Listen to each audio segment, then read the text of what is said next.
Hello everyone. Welcome to my go-to shoe, Faith, Hope, and Love, a journey through loss, live on, strength, and soul. And of course, before we get started, like, subscribe, and share. Hit the notification button so you know when Pauline's coming back. So today I have a very, very special guest.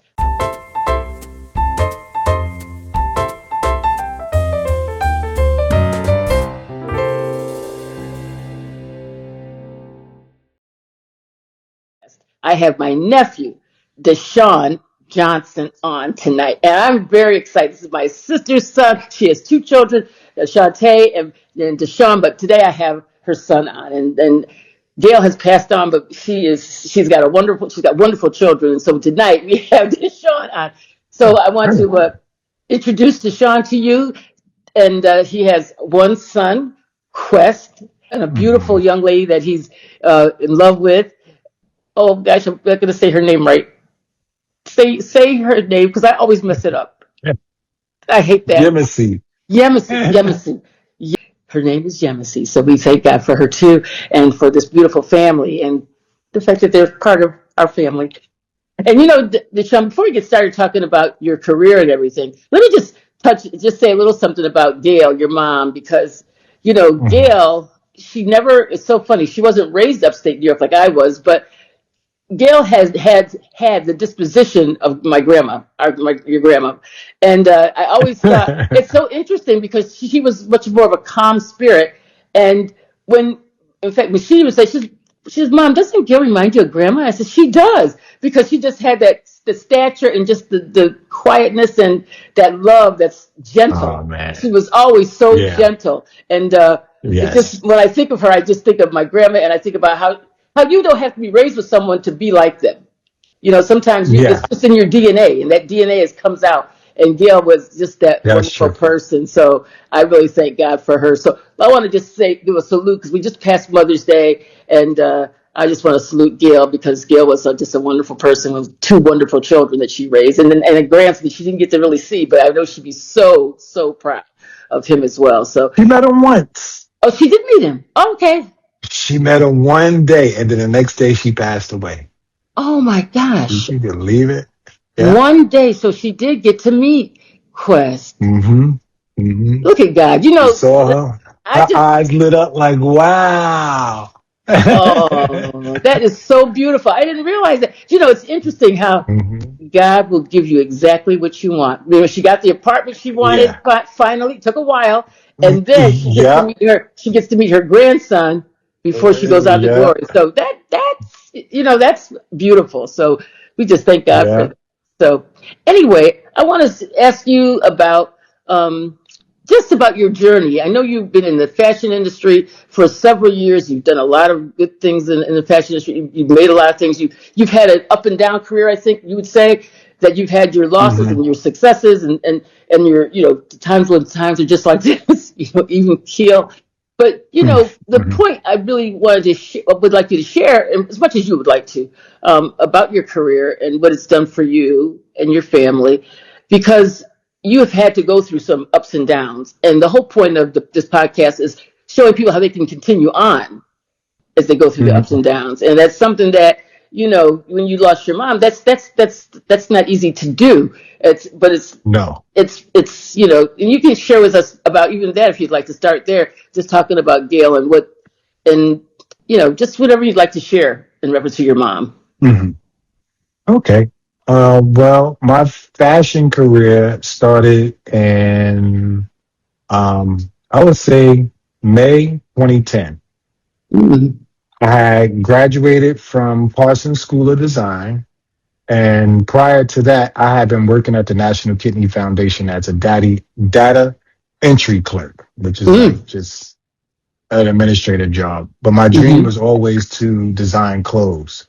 Um, and I had told my dad the same story that I want to design clothes and have a brand and XYZ. And I told him this before around 2000, as a matter of fact, and he passed away. And it took me about 10 years to finally get into the industry. And then when I got into the industry, I was just ecstatic and super happy. I didn't get to share that moment with my dad but I did get to share it with my mom. Mm. She was happy for me, not necessarily what I did. To her, it was like, oh, whatever. But you did what you wanted to do, Mhm. and I applaud you for that because not a lot of people get to do what they want to do. I've always had the ability to draw. My dad also draws, and I Mm. just took those attributes and I figured out what I wanted to do with it. It started out as cartoons, but it eventually changed into wanting to design sneakers. But Mm. Nike was out, and I was so I don't know the word for it, but I just wanted to only wear Nikes. I couldn't imagine myself wearing anything besides a Nike or a Jordan at that Mm. time. So I pivoted and went into clothes because there wasn't a clothing brand that I was like intimidated by that I was completely devoted to. So that's what drove me into the journey of designing clothes instead of sneakers. And Mm. then my first job was probably working at a brand called Academics. I don't know if everybody's familiar with it, but if you grew up in the 90s and the late 2010, it was very popular amongst hip hop artists and stuff like that. My goal, though, was to work at a heritage brand, which I eventually did um, at Ralph Lauren. I worked at a brand within Ralph Lauren's umbrella: Purple Label, Black Label, Mm. RLX, and I worked in Polo. Those are four different brands that's under the Ralph Lauren umbrella. Um, I'm not going to waste your time explaining the differences between them, but if you are familiar with Ralph Lauren products, you know that those are different tiers And of one's very high the end. I brand. know. Is it the purple brand that's the high end brand?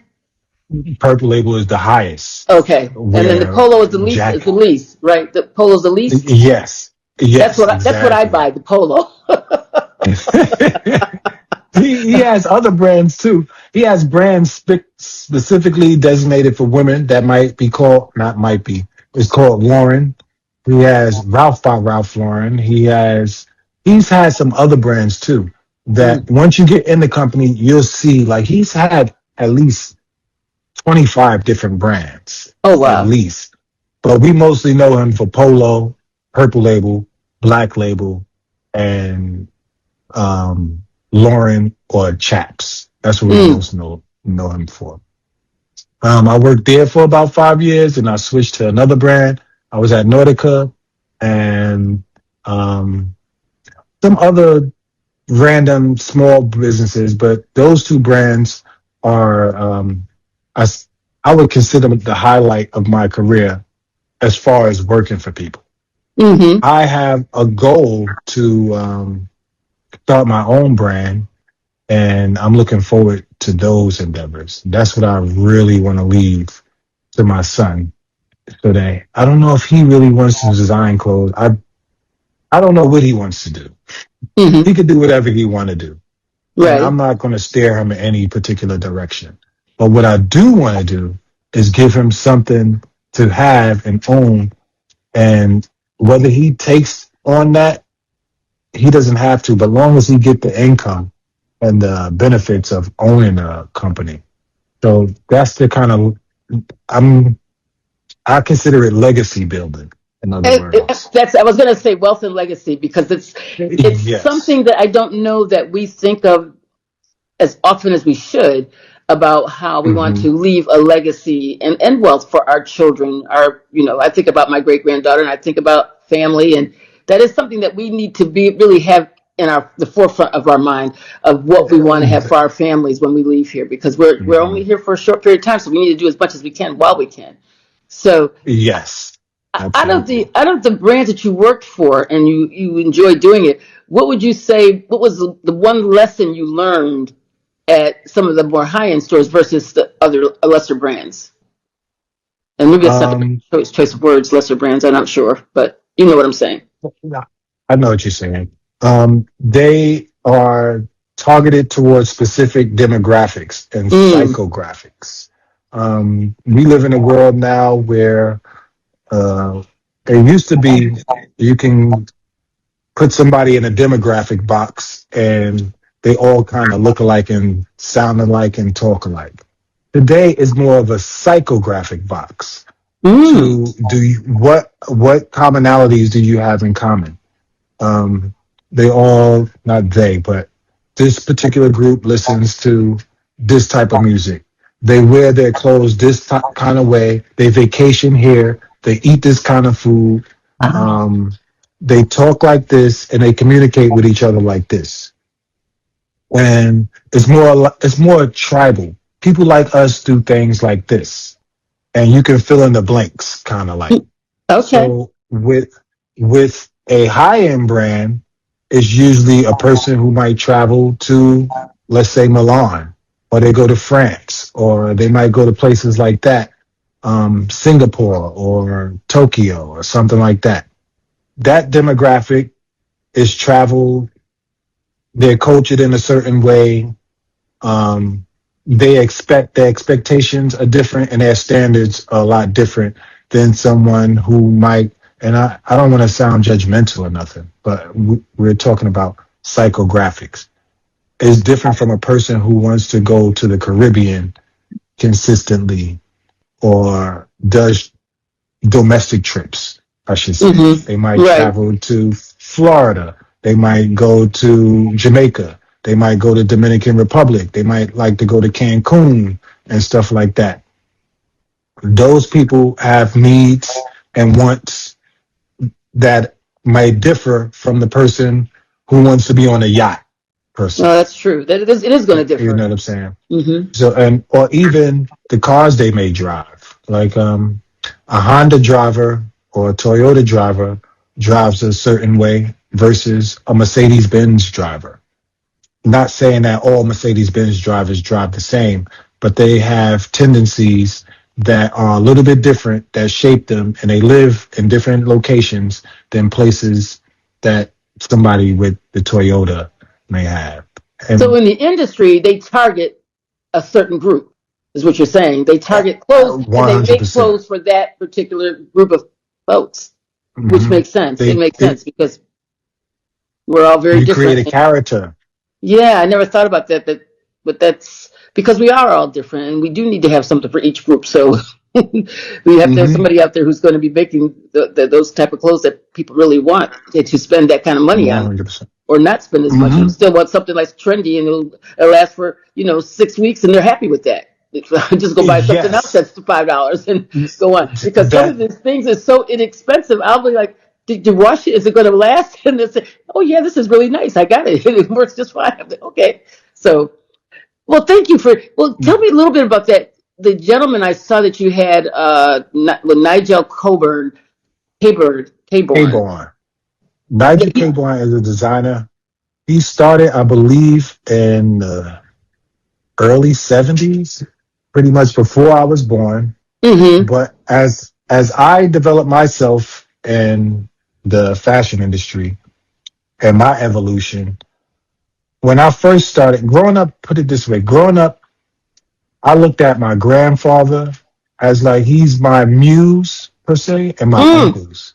mm-hmm, They wore like workwear, blue collar types of clothes. So you'll see them in workwear clothes like Carhartt, Pointer, and some denim because they mm-hmm. did a lot of work around. They did a lot of work around their house, and my uncle has done like up until like he advanced to doing architecture and stuff like that. My grandfather just kind of drew plans and worked around the house.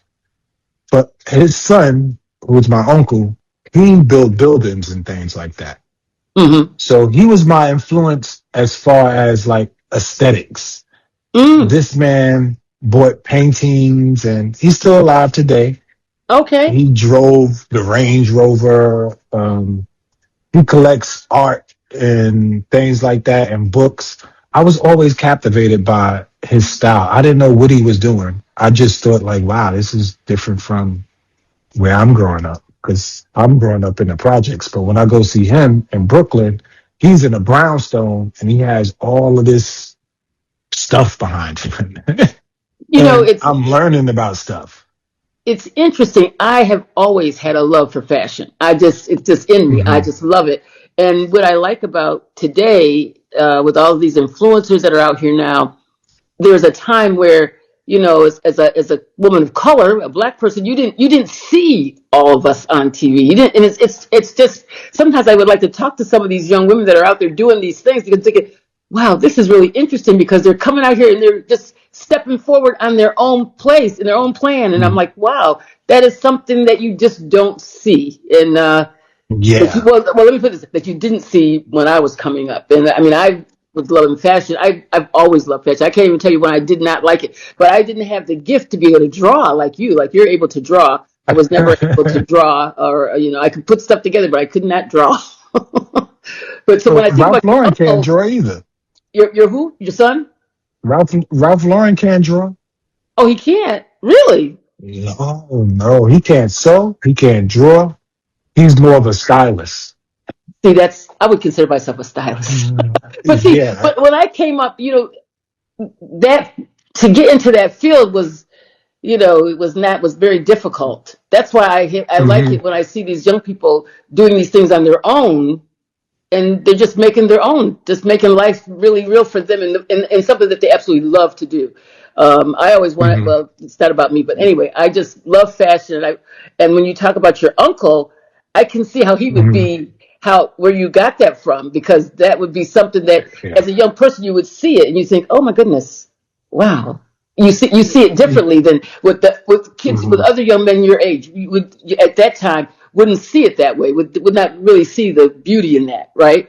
So It, it's it, special.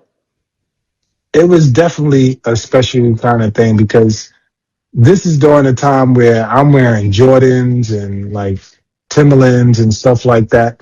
I always appealed to the Army Navy store. Okay. But again, that goes back to my grandfather and my uncle. Hanging out with my grandfather, I spent a lot of time with my grandfather. We just watched documentaries all day Oh, about World War II. All day. That and nature documentaries. And my grandfather passed away, and then my uncle kind of became the what is it, the patriarch? Is that the right yes. word? I think it's the patriarch. The man is the Okay. patriarch. Okay. So he kind of became the patriarch of my dad's side of the family. And my dad would always tell me, you need to go see your uncle, go see your uncle, go see your uncle. So I started spending time going to see him. And then I would learn Mm, stuff about things that he knew that the rest of my family kind of didn't know. right. And fast forward to the future, like as I started to develop my taste in the fashion industry, I was buying vintage stuff. And the stuff that I was buying was kind of the stuff that he grew up in. When I say he, I'm talking about my uncle. They wore the Levi's that I collect now. Or they wore the sweatshirts that I wear now. Like sweatshirts today are not made the way they was when he was growing up. Exactly. That's right. And it's something as simple as a t-shirt is made totally different from when I was growing up versus when he was growing up. And taking cues from his existence is what informed me to shop in the I guess the vintage market. And speaking to what you was talking about with Nigel K. Bourne was one of those people who created product to reflect those times. He's more like a storyteller. He designs clothes, but his thing is more like he's not just going to design fashion per se. And I don't really consider myself a fashion designer either. I think of myself more as an engineer, like Mm, someone who builds product versus fashion to me is Gucci, Louis, Hermes, and Valentino, or Balenciaga, and stuff like that. But what I like to design really looks more like Carhartt, um, Eddie okay. Bauer, old Eddie Bauer, or Filson fishing equipment, or Pendleton, or Warridge. Brands like that is what appeal to me most. Old Levi's, old Lee's, old Wrangler, old JC Penney's. All of that is stuff that was classic American. American clothes that was used by blue collar workers during the 20s, the 40s, up until around the 60s, early 70s, and then around the 70s, it kind of fades away, and then it's all made in China and stuff like that. Nigel K. Bourne, who you just spoke of, he was 77 when he passed away. Okay. So he would be considered my father's age. My father was about, if he was living today, I think he'd be 70, 75 or something like that. I can't remember. He was born in 1950. So whatever 75. number, He'd be he'll be 75. 75 now. Him and mom is the same, around the same age. Nigel Caborn talked about his influences. His influences was his dad, who also was in World War One.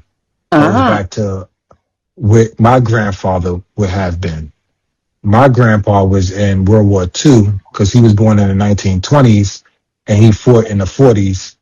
So he was around 20 years old when he was joined the U.S. Army forces. And if I look at that, I think I kind of line up with Nigel K. Bourne because of the military influence. His dad was an influence on him, which fought in World War One. I don't think Nigel K. Bourne fought in any wars or was in any military. He just was influenced by his dad, who was in the military. And I, Mm. like myself, like World War One and World War. I don't like the war, but I like the product made around the war Well, because one it. thing about that what was made at that time was made to last forever, right? Yes, it I was mean, it was tailored. made to. It was the material was strong. It was like heavy fiber. The fabric was totally different than what you see now. So, To put it this way, did you know that Hugo Boss made the SS uniforms? oh, well, wait. Do What's you know who the this? SS No, is? I don't know what SS That's is. that's the German uniforms. Oh, Yeah. I should know what that. Now that you said it, I remember the insignia. hmm So he was Oh, I think creating. I He was did hear making something Nazi about. uniforms, I think I did hear about that. I did hear something and about that. Wow. this was the level of the military's clothes. And it wasn't just he might have made them for Germany, but if you went back to every country, it was the top tailors that was making the military uniforms. And the military uniforms were manufactured in places. For one, they was made in your home country. For two, the resources and all the materials used to make it was gathered by America. So if you was making clothes and you had your own company around the time of war, America would stop you from making your clothes and tell you we have to concentrate all our resources on the U.S. Military to make the uniforms for the military. There was a time when copper rivets that was used on jeans Mm-hmm. was discontinued for a period because they needed the copper for the guns and to make the bullets and stuff. Oh, Now, wow. again, I'm not into violence, but the gathering of the resources and putting everything laser beam focus into one thing is what I'm probably attracted to, and the quality that comes out of it because there's so many people involved in how, oh, you don't make this no more, you're going to make this. Even lipstick factories were converted into bullet factories because they had all the equipment to make the shape of, Lipstick, you the know how your shape of the lip. lipstick. Yeah, Ah, instead of making lipstick, they're going to make bullets in this factory, and that's how that was the status quo of the day. So interesting. that's what I kind of learned in my historic part of what, I don't know if you want to call it fashion. Again, it's more like engineering and development and product development. And that's what Nigel K. Bourne kind of did. More of like product development instead of like we're not making a Gucci outfit or a Right. You're not, Hermes and bag that's or not the something. goal. That was not your goal Yeah. to do to have a fashion line of things like that. You know, that's the kind of thing I like. But It's more utilitarian and functional behind the product. Like I don't want a coat just to be looking pretty on a block on walking through the street. I want that coat to function when it's freezing cold outside. now I really think that all clothes should be functional, though, to be honest. Comfort is key and function is key. So,